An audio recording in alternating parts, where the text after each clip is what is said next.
ഒറ്റ വെളിയിൽ തന്നെ ഒരായുസിൽ താൻ സമ്പാദിച്ച സമ്പത്തും സുഖസൗകര്യങ്ങളും ഉപേക്ഷിച്ച ലേവി എന്ന വിശുദ്ധ മത്തായി ജനിച്ചത് കഫർനാമിലാണ്.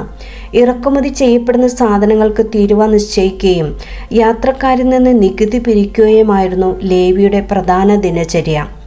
അതുകൊണ്ട് തന്നെ സ്വന്തം സമുദായങ്ങൾക്കിടയിൽ പോലും അവജ്ഞയും വെറുപ്പും ചുങ്കക്കാർ നേരിട്ടിരുന്നു. അന്ന് മേൽക്കൂര പൊളിച്ച് താഴെയിറക്കിയ തളർവാദ രോഗി തൻ്റെ കിടക്കയുമെടുത്ത് വീട്ടിലേക്ക് പോയ ആ സംഭവത്തിന് ശേഷം ലേവി ചുങ്കസ്ഥലത്തിരുന്ന് ചുങ്കം പിരിക്കുന്നത് കണ്ട യേശു എന്നെ അനുഗമിക്കുക എന്ന് പറഞ്ഞു. കേട്ട മാത്രയിൽ എല്ലാം ഉപേക്ഷിച്ച് യേശുവിനെ അനുഗമിച്ച ലേവി പിന്നീട് മത്തായി എന്ന് വിളിക്കപ്പെട്ടു.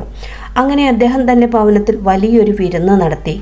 അവിടെ ചുങ്കക്കാരും പാപികളും ഫരിസേയരും നിയമജ്ഞരും ഉൾപ്പെടുന്ന വലിയൊരു ഗണം യേശുവിനോടൊപ്പം ഭക്ഷണത്തിനിരിക്കുന്നത് കണ്ട് പിറുപിറുത്തവരോട് യേശു പറഞ്ഞു, ഞാൻ വന്നത് നീതിമാന്മാരെ വിളിക്കാനല്ല, പാപികളെ വിളിക്കാനാണ്.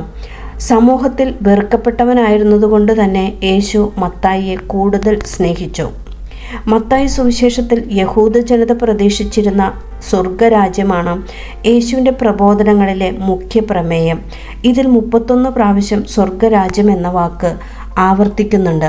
വിശുദ്ധ മത്തായി നരഭോജികളാൽ കുരിശ് തറയ്ക്കപ്പെട്ടുവെന്നും എത്യോപ്യയിൽ വെച്ച് ബലിയർപ്പണത്തിനിടെ രക്തസാക്ഷിത്വം വരിച്ചു എന്നും പല പഠനങ്ങൾ പറയുന്നു. വിശുദ്ധൻ്റെ ഭൗതിക ശരീരം ഇറ്റലിയിലെ സലേർണോ ദുഓമോ ബസിലിക്കയിൽ സൂക്ഷിച്ചിരിക്കുന്നു. ആമേൻ.